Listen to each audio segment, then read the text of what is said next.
Hey everyone, and welcome back to my channel. I hope your week is going well. It is Monday over here. It's the first day of the week. I am a little sluggish, but I've had a double espresso, so I'm feeling pretty good. And I just completed teaching this lesson that I'm getting ready to show you all. Let's see, far as health is concerned, I'm trying to do a reset. Today is actually October the 31st. So I'm going to film this afternoon when I get home some of the things that I'm going to be doing to reset my life. And I'm going to share that with you because I need accountability partners and I hope that you will join. But anyway, this video is about how I prepped and taught a poetry lesson to our fifth graders. And I think it went really, really well. It's just day one. So there's a couple of things that I changed up that I also removed because the teachers were already doing that. And I didn't want to expand my time so long that I'm losing out on the main thing that I want to focus on. So one of the things that we did, as I said before, I always prep my lessons and I try to use resources that the teachers do not have access to. That way it won't be a redundant of what they already have seen or already know. I want something fresh. So I would encourage all of you all, especially those who are trying to implement some of my strategies, to do something that is different, but actually does follow the guideline of what you want your teachers to do in the room. And of course, what you want the teachers to express to their students. So having said that, I'm gonna show you my lesson plan and walk you through the process. So give me 1 second. So you all know that I continue to start off with my garden theme. And what I would encourage you all to do is keep your basic lesson plan. That way you don't have to keep copying the same slide decks over and over. I have saved this as a basic lesson plan and I deleted the genre out, and that way I can go back to it time and time again. So I go on because this is just day one. You all seen this in my last video with my commitment statements. I do my context clues routine and my inferencing routine. And of course, I go over the prefixes and suffixes that I want the students to learn. These are the top ones that they will see on any state exam. Then I have my digital focus board where we go over the genre. Let me move this over a little bit, and the learning goals, the essential questions that I will ask that day, and of course the success criteria, what we want the students to understand by the end of the lesson. And that way they'll know, gosh, do I really understand what I'm reading? And then I went over the anchor charts. Let me pull back a little bit. And I describe the difference between a lyrical poem, a free verse poem, and a narrative poem. So let me turn the camera around. Now, in Texas, they no longer typically ask those questions of what type of poem that it is, but I do believe that it is important because it's part of teaching.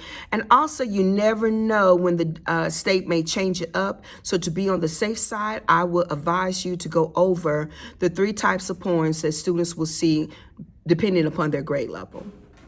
All right, guys, the code is now on the screen when you have logged in. And on this Nearpod activity, please make sure you stand so I know that you're ready to roll. Good morning, everyone, and welcome back to another wonderful day of teaching and learning. And today we are focusing on the genre poetry. Now, based upon the common assessment data that you all took a couple of weeks ago, y'all almost there. Half the class passed the test, so it's my job and Ms. Dawson's job to take you to the next level. And raise your hand if you have logged on to the Nearpod activity. Beautiful. All right, so having said that, this is day 1 of our poetry lesson, and we are ready to begin. Okay, Levi, read the first commitment, please.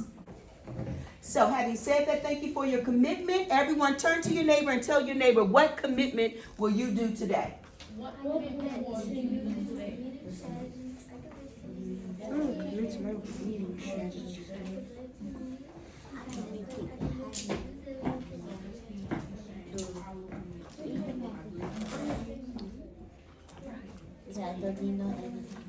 All right, let's come back to the larger learning community. Thank you for sharing with your neighbor.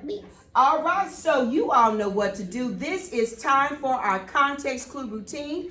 You each have a sticky note. And on your sticky note, I want you to write your answer choices for questions 1, 2, and 3. I'm going to give you 3 minutes on the timer. Baby girl, will you press the timer? And we will begin. All right, guys, thank you so much for your hard work. So let's take a look. It is called Birdie Builders. Tyler wanted to build a bird.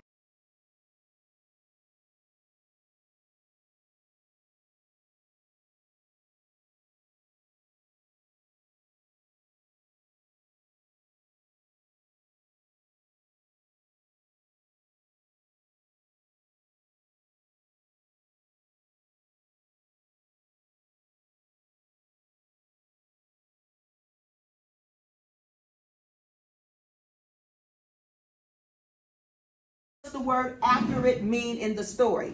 Exactly right. Exactly right. Who disagrees with this answer? Yes. You got quiet. That's the word quiet. So let's take a look at the word accurate. Was it quietly building a birdhouse, or they wanted to be precise? Precise. Exactly. But thank you for asking, because that's what this is for. If we make a mistake, that's why it's called school. What does the word basic mean in the story? Okay, Levi's on fire. Where the girls at? Come on, cutie. What's the answer? What does basic mean? Simple, not fancy. Something that is hard to make or very complicated. Yes. Simple, not fancy. It's basic. You got it. And last one. What does the word capable mean in this story?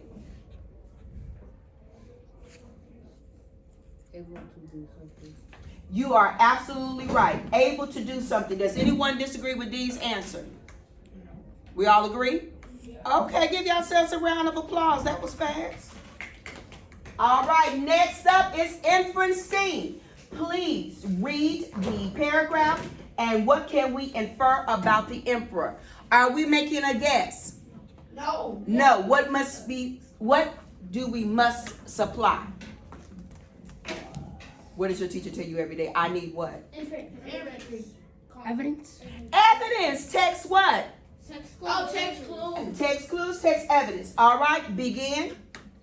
All right, guys, thank you so much for coming back to the larger learning community. I really actually quite enjoyed this particular paragraph because I am into these historical pieces of Asian folklore, Asian movies. I even have to read the subtitles. You see them on Netflix. There's a really cool one with magic and swordsmanship.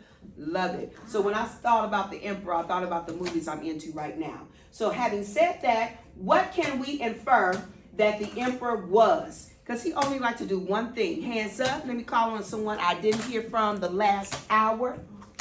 Thank you, Dejan, for not tapping. You. What's your answer? C. He was what? Selfish. Who can tell me who disagrees with the answer, first of all?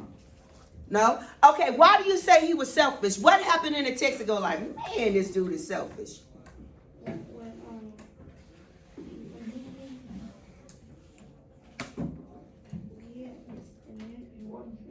Let him finish.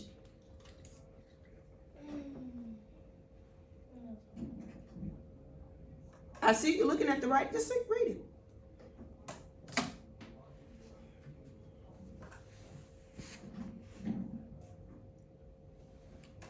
Help him out, because I see the answer on your face.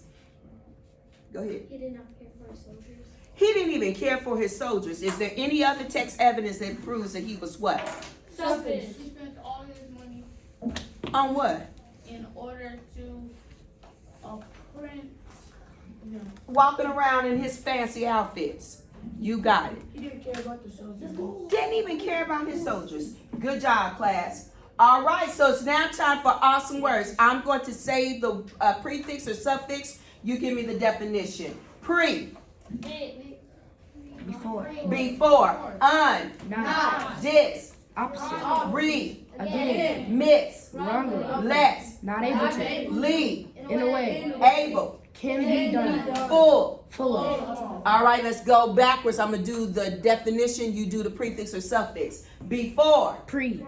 Not. Unin. Opposite. Dis. Again. Read. Wrongly. Miss. Not able to. Less. In a way. Lie. Can be done. Able. And full of. Full. You got it.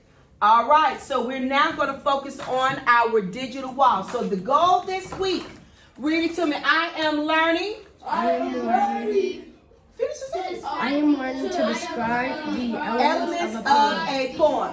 Who can tell me where the poet strategy is in the room? Because this is not my classroom, but I know that is up. Levi. Not Levi. Gabriel. All right, that's our poet strategy. That's our poet wall. So all of this is our tips for poetry. What do we see? The definitions of different elements of poems.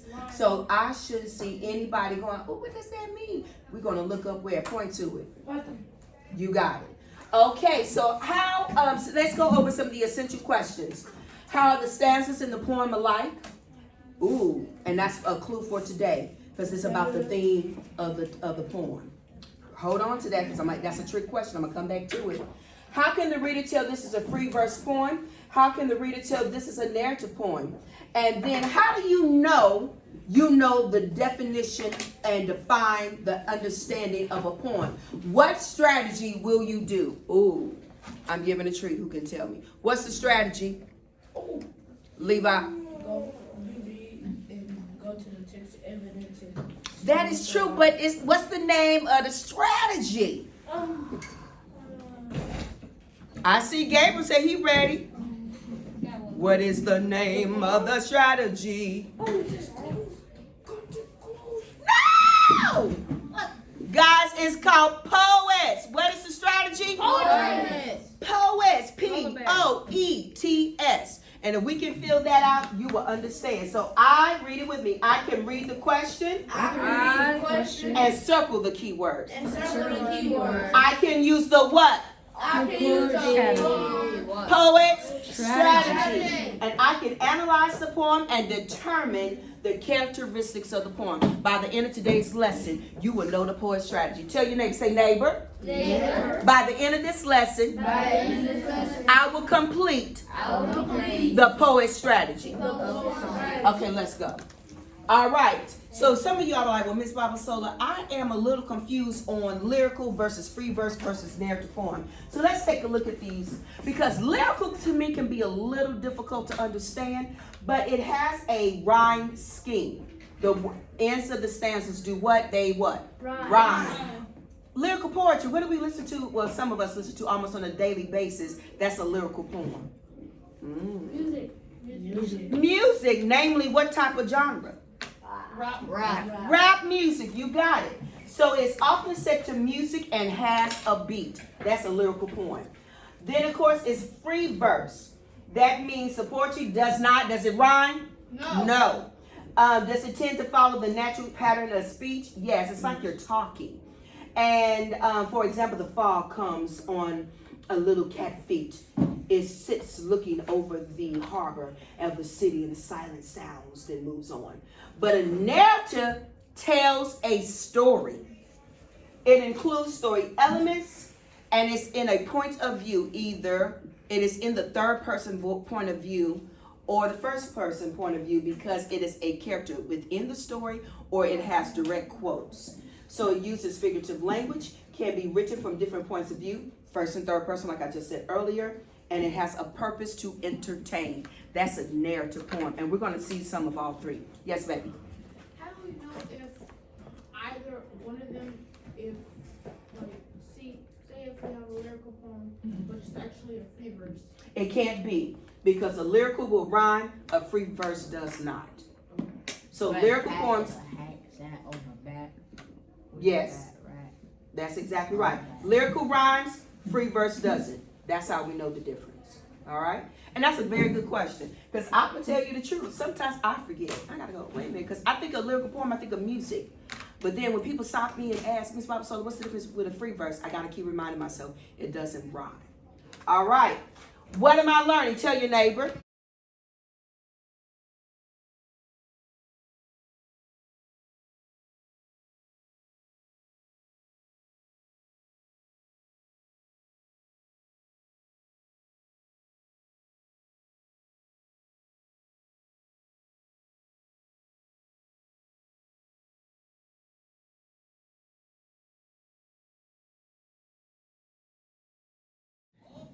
Okay, so having said that, we got our cook down. Now it is time for the Babasola Hour. You're going to observe my I do. I want you to write down what you notice that I do and what do I say to myself. And if you have any wonderings after I finish, please wait till the end and ask them. Eyes are on me because I'm going to call some of you to do it next. Dreams. I love this poem. Hold fast to dreams, for if dreams die, life is a broken winged bird that cannot fly. Hold fast to dreams, for when dreams go, life is a barren field, frozen with snow. This is written by Langston Hughes, one of my favorite poets. He is an historical figure, a black writer, a black male writer who was known throughout the Harlem Renaissance. And we're going to dive deep into that when it comes to black history. But if you're interested in, he has some deep stuff. Some of his poems personally have made me cry. So now I'm going to break it down. I'm going to read it again. Dreams. Hold fast to dreams. For if dreams die, life is broken winged bird that cannot fly. Hold fast to dreams.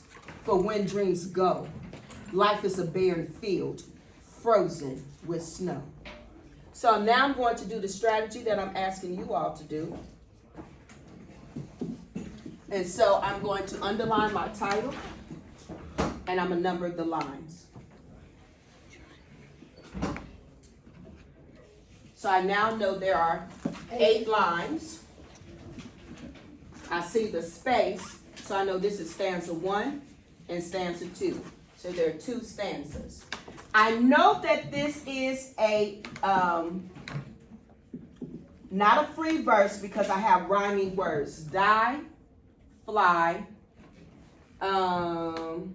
go, and snow. So it says hold fast to dreams, for if dreams die. I know it's not a point of view, so I know that this is a lyrical poem. So this poem, the central idea is right there in the title. This is about dreams. And the speaker is describing that don't let your dreams go. Just because you have a setback doesn't mean like, oh, forget it, then I'm not going to try. It's telling me to hold on to my dreams. That's why I picked this poem, because sometimes not you all, but I can get a little sad. You're like, dang, things are not going the way I want them to go. And I pull this out and it kind of re-energizes me like, okay, didn't happen this time doesn't mean it's never going to happen. Hold on to your dreams. So the theme of the poem is not about a lesson learned. What do these stanzas have in common? It keeps telling me to hold on to my dreams. So it says, don't give up.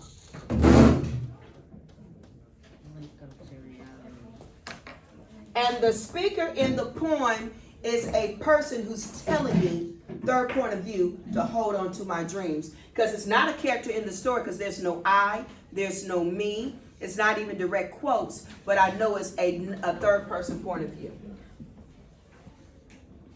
All right, let's stop right there for a second. What did you all notice that I did?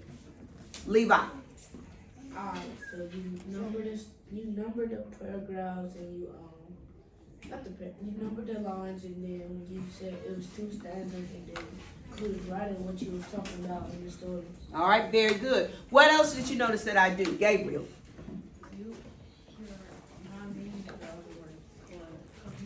Why do you think I identified the rhyming words? What was that helping me to do? See what rhymes or see what type the poem is. Yes, over here. What was the next thing I did? What did you notice? And it didn't have to be the next thing. What else? Rhyming words? You are absolutely correct. So I'm going to stop there because somehow it erased, but we're going to do the next one together. So what I want to see on your yellow sticky note, this page right here, I want you to write down the 4 box, poets, and then just draw a box and do the lines going across. Because this is the strategy, guys, that's going to take you to the next level. If you get the poet strategy by the end of today's lesson, you got it made in the shade, because you're going to know what to do every time you see a poem. So go ahead and write the poet's box.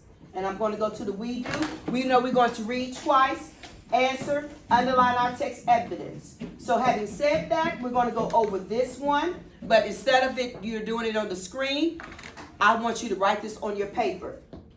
You don't have to write the word narrative, lyrical, or free verse, and you don't have to write the words in red. Just write your box. So let me give you 1 minute to write your box. Excellent of writing the box for strategy on your paper. And this is what Miss Dawson and I want you to do. Every time it comes to poetry, we want to see that box as your evidence. Because if you can fill out that box, you're going to be able to answer any question. All right, guys, I'm going to put 5 minutes on the clock. I want you to read this poem and fill out your own box. And I'm going to read the first time with you, and then you're going to read the second time on your own, okay? So the first passage is, well, poem. My family is the ocean around us. My father is the hurricane, knocking anything and everybody out of his path. My mother is the sunshine after the storm. My father clearing and calming everything else. My oldest brother is the sand, kicked and blown away by my dad, but warmed with care by my mom. My older sister is the breeze in the wind, cool, quiet, and there when you need her. My other two brothers are the stingrays, dangerous, but also willing to fight anyone who comes along. And I am an old ship at the bottom of the sea, lost, abandoned, but full of memories. Woo! Your turn. Okay, guys, thank you for coming back to the larger learning community. Raise your hand if you enjoyed this poem. Me too. When I read it, I almost kind of teared up because I was like, dang, this poem is deep. So don't be afraid of poems or poetry that is not all happy, rainbows, and sunshine. Sometimes poetry can express sadness.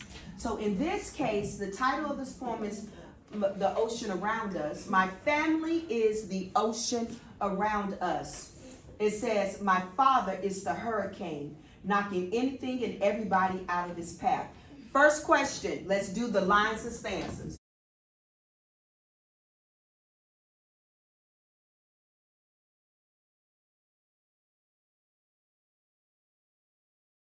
One thing I'm so proud of you noticing, because sometimes people think a stanza has to be more than one line, but it's the space that tells us, no, that's the stanza.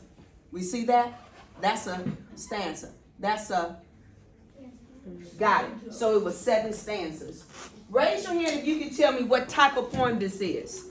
And give me evidence as to why you said that. Curls. Poetry. And now I'm saying what type? Narrative, lyrical, or free verse? Narrative. Why is it a narrative poem? You are correct. Because they are talking about their parents. Yeah, the parents that are in the sea. He said he is a ship that is at the bottom of the sea, lost and. That's it. You're right. Now, what point of view is this told in? Is it a narrative poem or is it a first person point of view? What point of view is this story told in? First person. How do you know it's first person?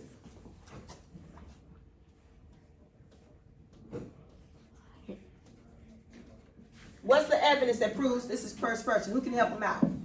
Yes. It says what? I and my family.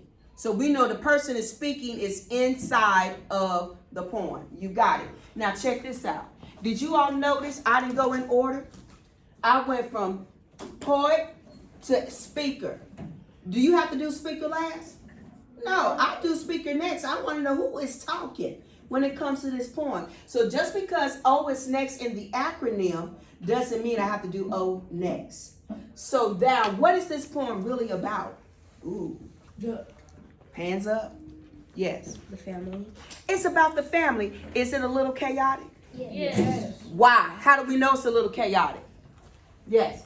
He talking about his family, talking about how my family and his mom was like The sunshine. yeah, and his brother was dangerous And his daddy was what? A tornado.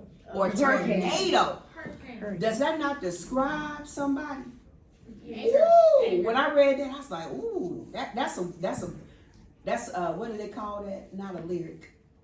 That's a bar. That's what my little cousin be saying. Oh, that's a whole bar. So this poem is about a family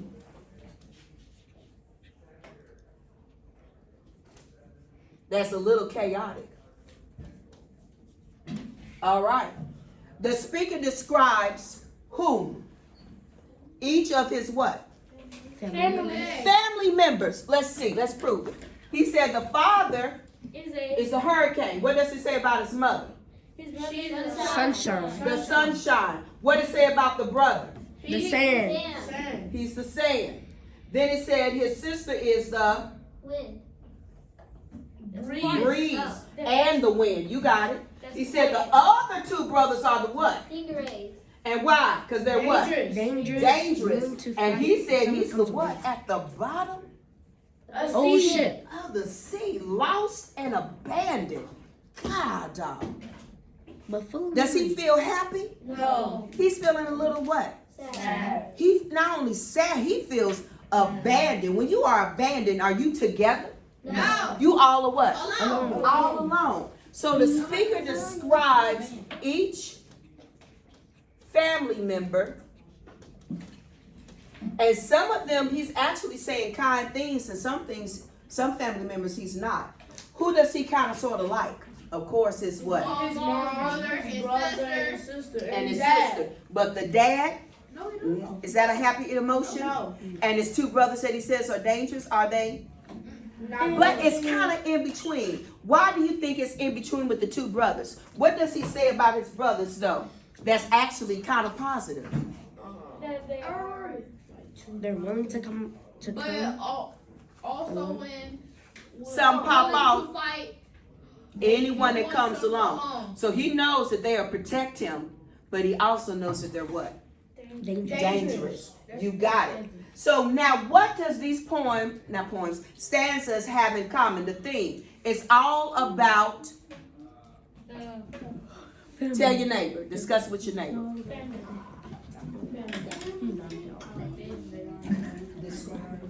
Describing How his family members is. how his family members are. Describes.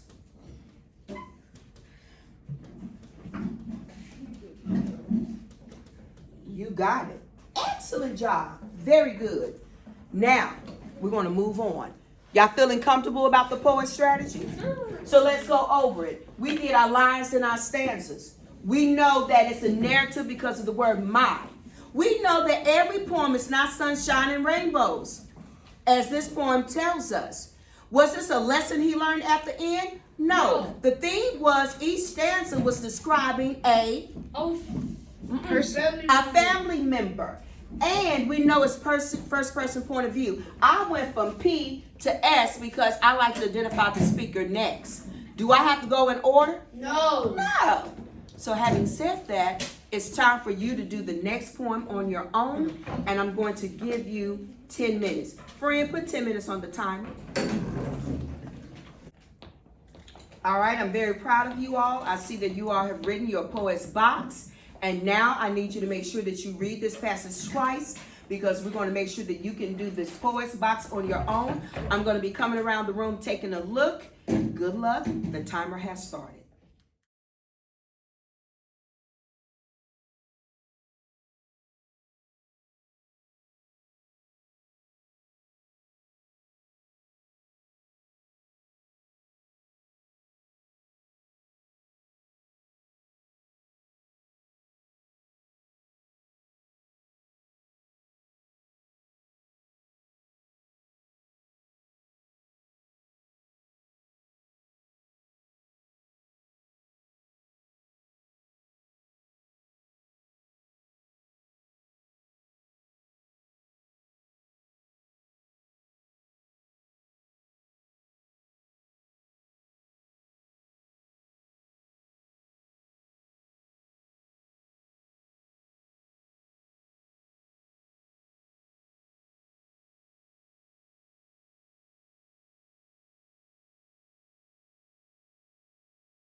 do a quick review.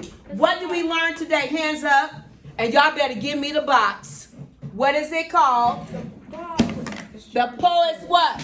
Strategy. Poet's box, poet's strategy. So what is the strategy you will be doing moving forward? The poet's box. Who can tell me what does the poets mean? What is the P? What are we putting there? Lines and stanzas. What is the O? What is it? Describe. Okay. What is the E? What is the E? Emotion. Draw the heart. The emotion of the story. What is the T? The thing. And the S is the No, only the narrator. Oh, Third, second, or first. but it's also called the point of view. point of view. But it's also, what's the S stand for though? Narrator. First or third person. Speak. Speaker. But y'all are two are correct. First person point of view, third person point of view. Second. Who's speaking to the point? You are correct. All right, guys. This concludes the poet's lesson. Thank you. Thank you. I should hear more claps.